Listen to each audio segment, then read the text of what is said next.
نقصان ہو، ہم سے ایسا نہ کام ہو جس سے جمہوریت کو دھچکا ہو، ہم سے ایسا نہ کام ہو جس سے کوئی تیسری فورس،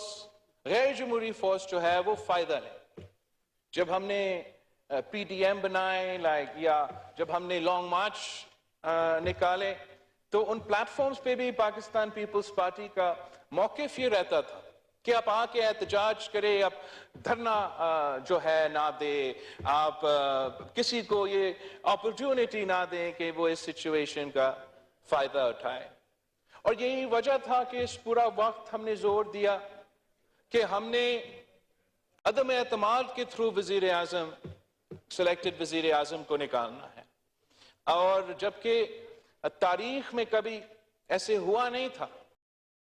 لیکن ہم سب کی محنت کی وجہ سے، ساری سیاسی پارٹیز کی اتحاد کی وجہ سے ہم اس میں کامیاب ہوا۔ ہم نے تاریخ رقم کی، اور ایک وزیر اعظم کو کسی کورٹ آرڈر کے تھرو نہیں، مگر اس پارلیمنٹ کا، اس ہاؤس کا ووٹ کے تھرو ہم نے اس کو گھر بھیج دیا اور اپنا یونٹی وزیر اعظم کو منتخب کروایا تھا۔ یہ ایک تاریخی مومنٹ تھا، اور جب ہم یہ حکومت سنبھالیں تو ہم سب کا یہی ارادہ تھا کہ جو غلطیاں پہلے ہوئے تھے ان کو ہم درست کرنے کی کوشش کریں، ہم سویلین اداروں کو مضبوط بنائیں، پارلیمان کا وقار کو بحال کیا جائے، جمہوریت کو مضبوط کیا جائے، اور اب تاریخ فیصلہ کرے گا کہ کیا اس کوشش میں ہم کامیاب رہے یا نہیں رہے۔ اب حالات کی بھی کچھ مجبوریاں ہیں۔ As somebody who has experienced, for generations experienced the delicate dance between democracy and dictatorship in Pakistan, Mr. Speaker. یہ ہمیشہ ایک ڈانس رہتا ہے حکومت کا اور اپوزیشن کا، کہ ہم دونوں، حکومت اپنا ذمہ داریاں جو ہے وہ پورا کرتے ہوئے، آئین کے دائرے میں رہتے ہوئے اور جمہوری انداز میں اپنے حکومت چلائیں، اور اپوزیشن بھی جو ہے وہ اپنے اپوزیشن کرے، وہ مخالفت کرے، وہ زور شور سے کوشش کرے کہ حکومت کے جو غلط پالیسیز ہیں ان کو ہائی لائٹ کرے، ایسیٹرا ایسیٹرا، مگر وہ بھی دائرے میں رہ کے جمہوری انداز میں جیسے ہم سوچ رہے تھے، ان کو بھی سوچنا چاہیے تھا کہ ہمارا ایسا کوئی قدم سے جمہوریت کو یا ہمارا نظام کو کوئی نقصان نہ پہنچ سکے۔ اور افسوس کے ساتھ جب ہم حکومت سنبھالے، ہمیں ایسا ایک اپوزیشن کا جماعت ملا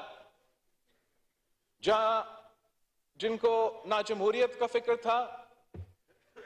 نہ آئین کا فکر تھا، نہ پارلیمان کا فکر تھا، نہ ملک کا فکر تھا، نہ اپنا جماعت، اپنے کارکنوں کا فکر، اور انہوں نے اپوزیشن کی سیاست کرتے ہوئے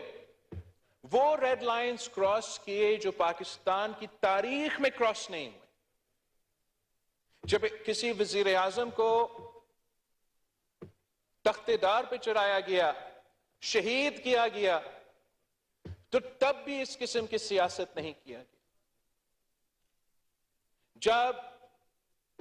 ایک دوسرا وزیر اعظم کو یا دونوں وزیر اعظم کو ایگزائل کروائے گئے، تو تب بھی ایسا کوئی ریڈ لائن کراس نہیں ہوا۔ جب ہم آمروں کے خلاف، جنرل مشرف کے آمریت کے خلاف اپوزیشن کرتے تھے، تب بھی ہم نے ایسے ریڈ لائن کراس نہیں کیا۔ جب شہید محترمہ بینظیر بھٹو کو شہید کیا تب بھی پاکستان پیپلز پارٹی کی قیادت کا ہمارا پورا کوشش یہ تھا، اور ہم نے پاکستان کھپے اور جمہوریت بہترین انتقام کا نعرہ اس لیے دیا تھا تاکہ خدا نہ خواستہ ایسے کوئی نقصان نہ ہو. مگر افسوس کے ساتھ ہمیں ایسے ایک اپوزیشن ملا جس نے تاریخ میں پہلی بار جناح ہاؤس پہ حملہ کیا، ملٹری انسٹالیشنز پہ حملہ کیا، اور پھر جب ایسا ایک قدم اٹھایا جاتا ہے تو ہم پہ پھر ریاست کا رٹ قائم کرنے کے لیے اور ایک ایسا اگزامپل سیٹ کرنے کے لیے کہ یہ پھر سے ایسے کام نہ ہو، ایسے کچھ قدم اٹھانے پڑے. مگر افسوس کے ساتھ جناب اسپیکر ہمیں جو نظر آ رہا ہے کہ ہمارا جو اپوزیشن ہے وہ کوئی سبق نہیں سیکھ رہے، اور ان کا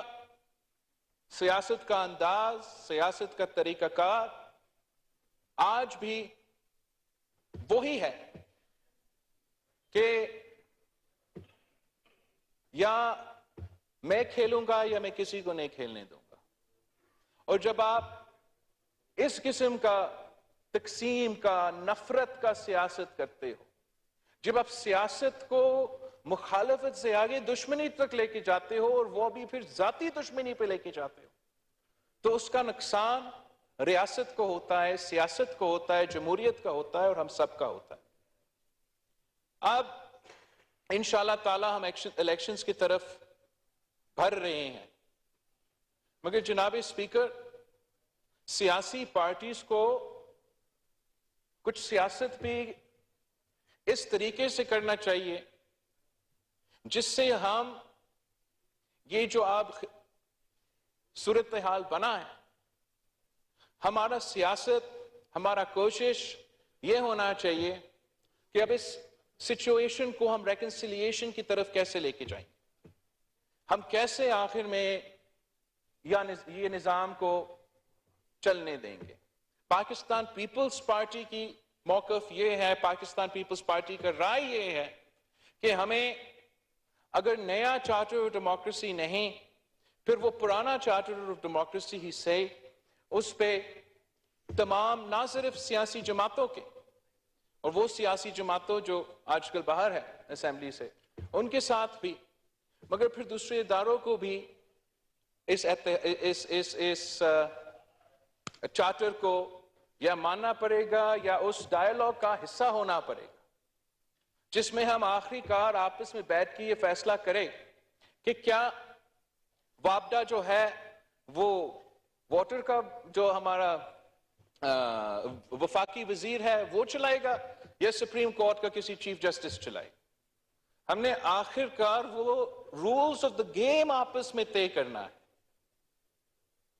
کہ کس چارٹر کے تحت، کس کوڈ آف کنڈکٹ کے تحت نہ صرف ہم سیاسی جماعتیں آپس میں ایک دوسرے کے ساتھ سیاست کریں گے، مگر کس طریقے سے ہمارے ادارے دوسرے ادارے کے ساتھ چلتے رہیں گے. ہمارا سلیکٹڈ حکومت کا مخالفت کرتے ہوئے ایک پوائنٹ پہ ہم سب زور دیتے تھے کہ سارے ادارے کو اپنے دائرے میں رہ کے کام کرنا چاہیے، اور میرا خیال میں جو 15-16 مہینہ کا موقع ہمیں ملا، اس مقصد میں ہم کامیاب نہیں ہوئے کہ ہم نے وہ سارے